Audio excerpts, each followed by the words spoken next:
Softness, when chosen consciously, becomes one of the most magnetic qualities a woman can carry into her later years. It is not the softness of naivety, but the softness of strength, a gentleness that exists because she knows she can protect herself. This is the kind of presence that draws respect without effort. A woman who chooses to remain kind, even after disappointments, radiates an energy that is rare and deeply admired. People sense that her softness is no longer vulnerability waiting to be exploited, but maturity expressed in grace. Carl Jung would describe this as the integration of feminine energy into its most complete form. It is not the submissive softness that bends at the first sign of pressure, but the deliberate softness of someone who could harden and refuses to. It is the queen archetype expressed not in cold distance, but in warmth that refuses to be disrespected. This conscious softness does not seek to prove itself, it simply is, and its quiet confidence is what makes it magnetic. The beauty of this softness is that it does not fade with time. On the contrary, it grows stronger the more it is lived with awareness. A woman who smiles without needing to please, who listens without absorbing disrespect, who speaks with gentleness but also with weight, embodies a presence that cannot be ignored. Men may approach her out of desire, but they remain near her out of reverence. They learn quickly that kindness is not an invitation to take advantage, and that tenderness is not the same as weakness. Respect becomes the condition of closeness. Examples of this balance appear everywhere. A woman forgives, but does not forget her worth. She welcomes conversation, but knows when to step back. She nurtures with care, but will not allow herself to be consumed. In each of these actions, her softness remains intact, but it is never blind. It is guided by discernment, sustained by self-respect. This is why her presence feels different. She is approachable, but not available to everyone, warm, but not formless, gentle, but never without boundaries. This conscious softness also transforms her self-image. No longer does she feel that she must harden to survive, nor does she fear that kindness will leave her defenseless. Instead, she understands that her greatest power lies in the choice to remain tender without being naive. The harshness of the world no longer dictates who she becomes, she dictates it herself, and in doing so, she embodies the paradox of mature femininity, softness as resilience, gentleness as authority. Stories of women who have found this balance testify to its magnetism. They are not remembered for their hardness, but for their grace under pressure. They inspire others not by hiding their hearts, but by protecting them wisely. Their softness, guarded and deliberate, outlasts youth, beauty, and trends, becoming a timeless force that captivates all who encounter it. They show that the true measure of power is not in raising one's voice, but in choosing when and how to remain tender. Ultimately, the woman who embraces conscious softness becomes unforgettable. She is gentle because she is strong, approachable because she is discerning, loving because she is free. She does not trade her dignity for attention, nor her kindness for approval. And in this balance, she becomes magnetic in a way that cannot be imitated. The queen within her does not rule with hardness, but with a softness so complete that it cannot be bent by disrespect. This is the final truth. Softness, when lived with awareness, is not weakness. It is the most enduring form of strength. There is a moment in many relationships when gestures begin to lose their weight. What was once a steady flow of small acts of care, the text to check how you are, the hand on your shoulder, the shared laugh over something ordinary, starts to fade. The absence is quiet, almost imperceptible at first, but it grows. You realize that the gestures which once formed the fabric of the connection are no longer present. Where consistency once lived, there is now hesitation. This is not about grand romantic displays. It is about the everyday signs of attention that, when gone, leave the relationship feeling hollow. The emotional impact of this emptiness is sharp. At first, you may tell yourself that he is simply distracted, tired, or preoccupied. But as the pattern continues, you begin to notice that the effort has become one-sided. You are the one initiating conversations, reaching out to make plans, keeping the rhythm alive. The imbalance creates a heaviness that is difficult to ignore.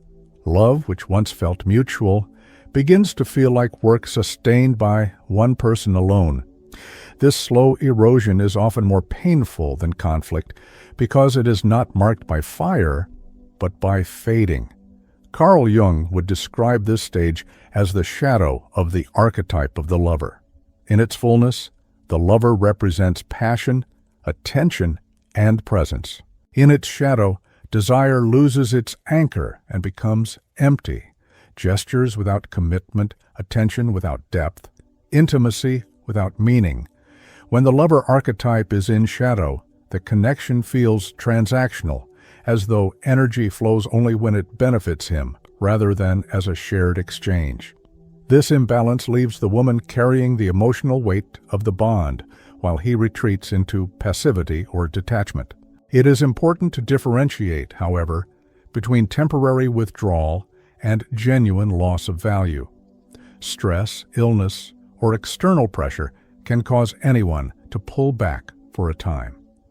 A man may go through seasons of low energy where gestures diminish, not because love is gone, but because he is overwhelmed.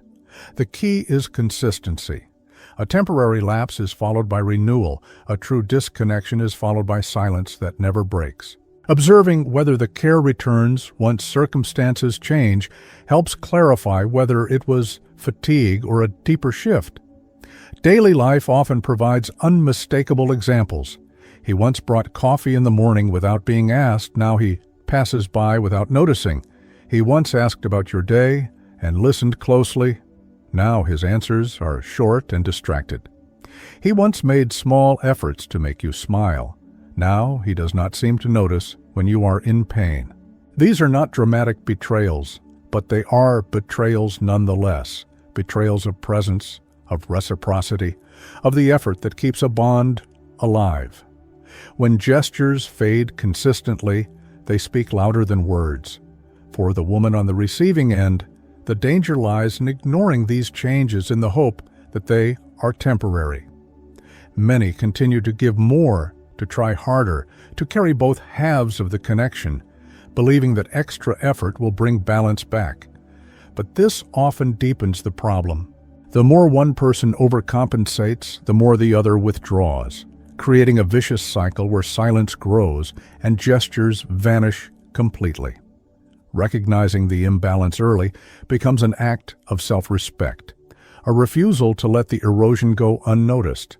Ultimately, the fading of daily gestures marks the point where the connection begins to lose its substance.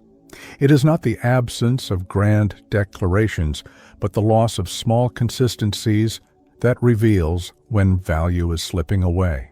A woman who sees this clearly does not blame herself or chase harder. She remembers that her worth is not measured by how much she can carry alone. In choosing to honor the imbalance rather than deny it, she takes the first step toward reclaiming her dignity, and perhaps toward discovering a connection where gestures are not lost, but renewed with sincerity. There is truth in the eyes long before it is spoken in words. When a man stops valuing the connection, his gaze changes. Once it lingered, attentive, charged with presence. Now it drifts, distracted, as though he is in the room but no longer with you. Eye contact, when genuine, affirms intimacy. It communicates, "I see you." But when it fades, when his eyes slip past you or carry indifference, it reveals something deeper than fatigue. The eyes betray the weakening of the bond. They stop confirming presence and start exposing distance. Carl Jung believed that the body often reveals unconscious truths before the mind dares to admit them. A man may continue to speak of care, but his body will betray him if the connection has lost meaning. The tone of his voice dulls, his gestures become mechanical, his eyes grow vacant. The unconscious leaks into posture and expression because we cannot fully disguise what we no longer feel. A woman sensitive to these signs often perceives them before she has words for them. She notices the shift in atmosphere, the absence of warmth in the gaze, and she knows something essential is missing. The psychological effect of this indifference is piercing. For many women, the absence of eye contact feels more painful than conflict. Anger, at least, acknowledges connection. Indifference denies it. The woman who once felt seen now feels invisible. This invisibility is not about vanity, but about recognition, the longing to be acknowledged as present, as significant.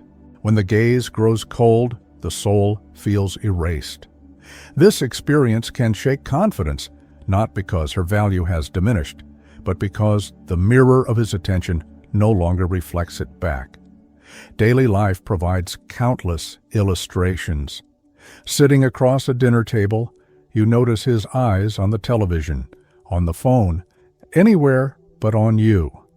Sharing an important story, you feel his distracted glance wandering, as if your words float past him unheard. Walking side by side, his gaze scans the distance, no longer drawn instinctively to your presence. These are not accidents. They are patterns, and patterns in the gaze carry meaning. They tell you whether his heart still inhabits the space his body occupies. Jung would say that such moments reveal the unconscious pulling away. The eyes, as windows of the soul, cannot sustain falsehood indefinitely. When a man still values you, his gaze affirms you, even in silence. When he no longer does, his eyes retreat into distance, reflecting his own detachment. This is not cruelty alone. Often it is his own unresolved shadow surfacing, the inability to face what he no longer feels, the avoidance of confronting his own withdrawal. Yet whether intentional or unconscious, the message reaches you all the same. For the woman, the challenge lies in trusting what she sees rather than rationalizing it away.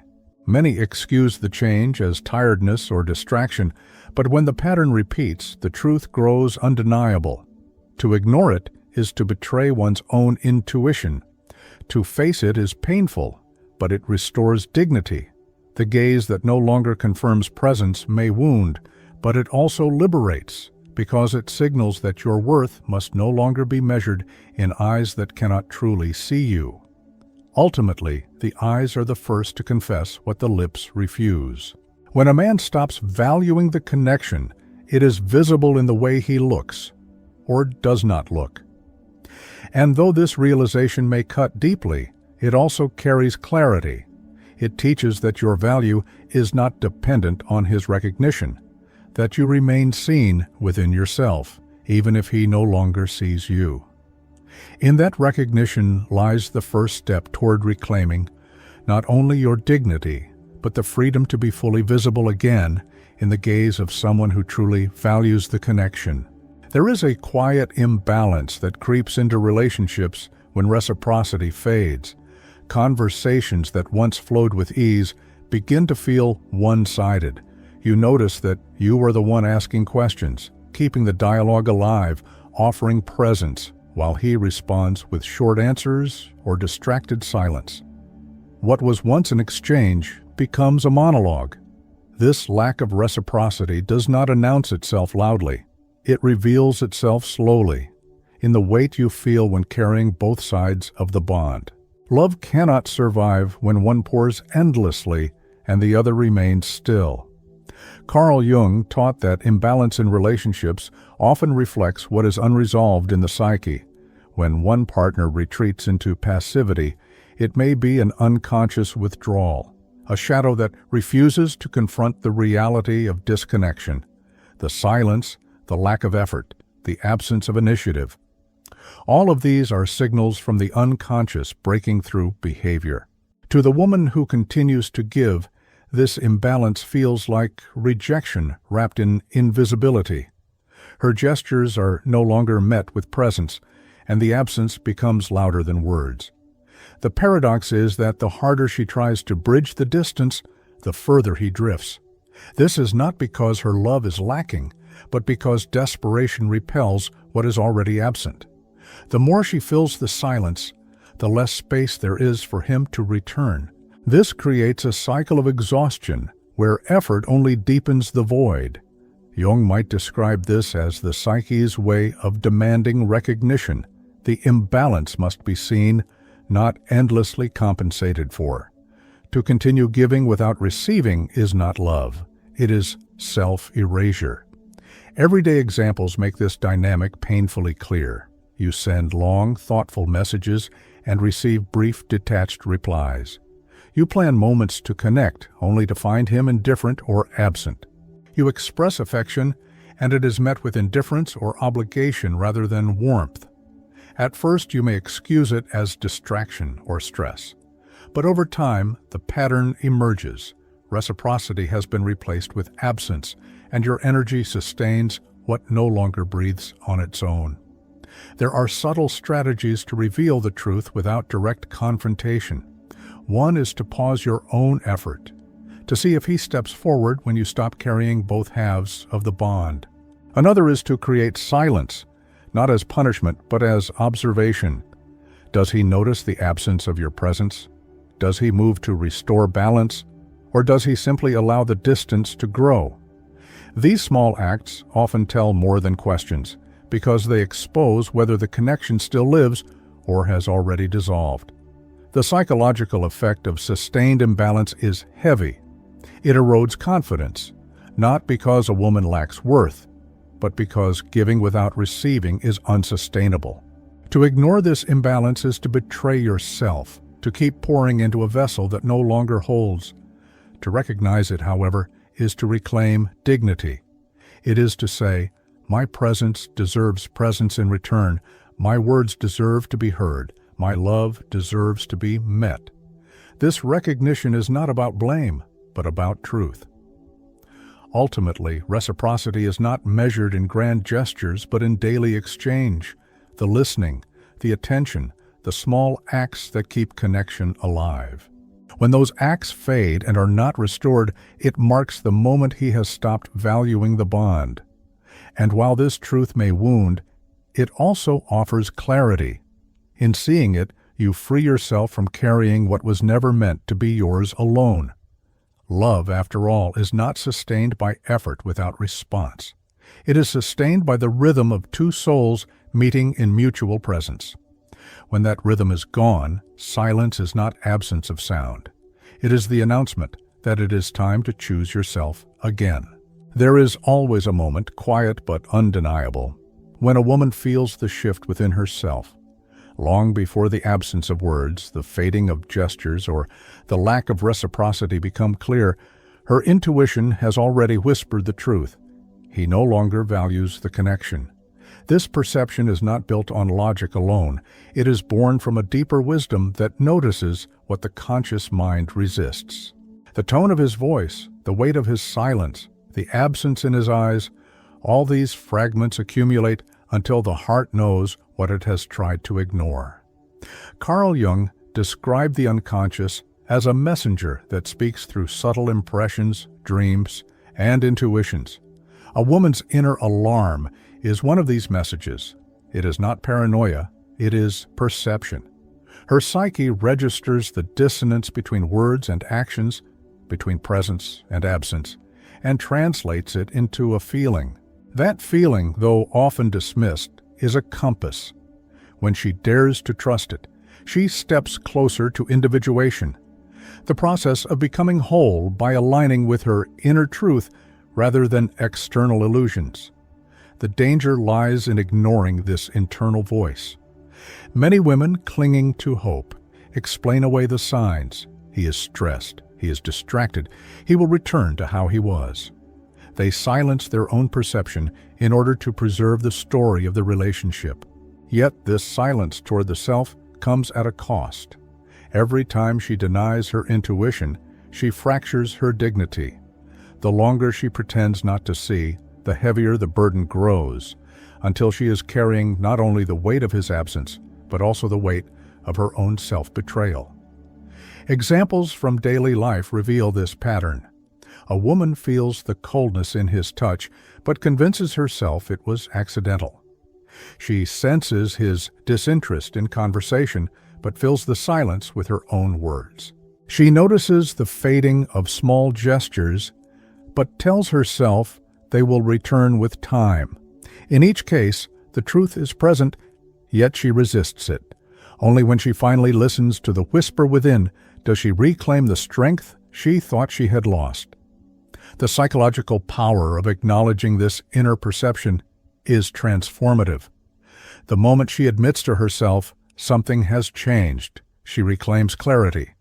That clarity may bring grief, but it also brings freedom. She no longer wastes energy compensating for his absence. She no longer explains away the erosion of gestures. She no longer clings to reciprocity that no longer exists. Instead, she redirects her energy inward, restoring the connection with the one person she must never lose, herself. Jung spoke of integrating the shadow, facing what we do not want to see so that it no longer controls us. In love, this integration means facing the painful reality of devaluation. By naming it, a woman dissolves its hidden power. What once drained her becomes fuel for transformation. She understands that her intuition was not an enemy, but an ally, guiding her toward dignity. The pain of recognition becomes the doorway to freedom, and the silence she once feared becomes the beginning of her own voice. Ultimately, the moment she feels the change inside is the most important moment of all. It is the signal that the connection no longer honors her, but it is also the invitation to honor herself. Women who have chosen to trust this perception testify that dignity always returns stronger than loss. They discover that the love they sought outward was waiting within, calling them back to self-respect. And in that return, they step into a truth unshakable by any man's absence.